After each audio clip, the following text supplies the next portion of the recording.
going on, y'all? TK here, back with the second half and end of game thoughts. Just my own personal thoughts on it. I did this at the end of the first half when Buffalo was down 17-10, and now we'll be back with the second half. First off, big win at home over the Cardinals. They beat the Cardinals 34-28. The defense definitely stepped up in the second half for the Bills, holding them to only 11 points, which they scored all in the fourth quarter. Way to double dip at the end of the first half and into the second half.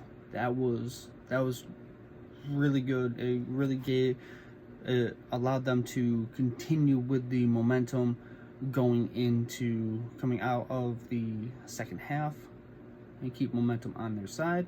Big sack on third down that forced the punt. Gregory Rousseau Rousseau, who had 3 sacks on the day, had 1 sack that killed the drive that allowed them to turn around and capitalize on an absolute incredible stretch for Khalil Shakir to get the touchdown, their second touchdown in the third quarter. Coleman had the big catch to set up an Allen touchdown, which Allen ended up coming down his wrist on his hand. Ended up hurting that, but it didn't seem to really look like it affected him. Like I said, the defense had stepped up, which they needed to do. The offense showed a little bit more. The defense, even though they gave up 28, one of them was on a kickoff return for a touchdown. So there's that. Gregory Rousseau had 3 sacks.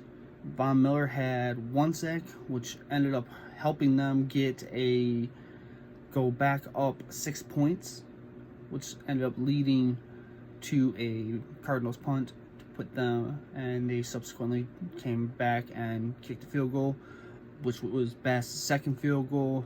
He had a long of 39. Now, a lot of talk has gone in about Tyler Bass, about, oh, he's so inconsistent. That, going 2 for 2, with both of them being inside 40, is good. It's a good confidence builder for him, which is something that he needs to gain back. There's definitely one thing that I've seen a lot of talk about his inconsistencies as a kicker, but as Bills fans would remember, if you just look at the stats, Scott Norwood, who is most famous for his wide right in the Bills-Giants Super Bowl that season, he had only kicked about 69% of his field goals. The very next season, he made about 62% of his field goals and kicked the game winner to send them back to the Super Bowl. So I don't necessarily read that much into inaccuracies, because even the great ones miss. Justin Tucker just missed a field goal, and he's one of the most consistent kickers. So, I mean, it happens. Like I said, big win from the Bills, especially getting that first one. They have been shaky week ones in the past, so I was happy to see them get this dub. And yeah, next up for them is Thursday night against the Dolphins. Gonna be a good one. Be sure to like, comment, and subscribe, and I'll catch y'all later.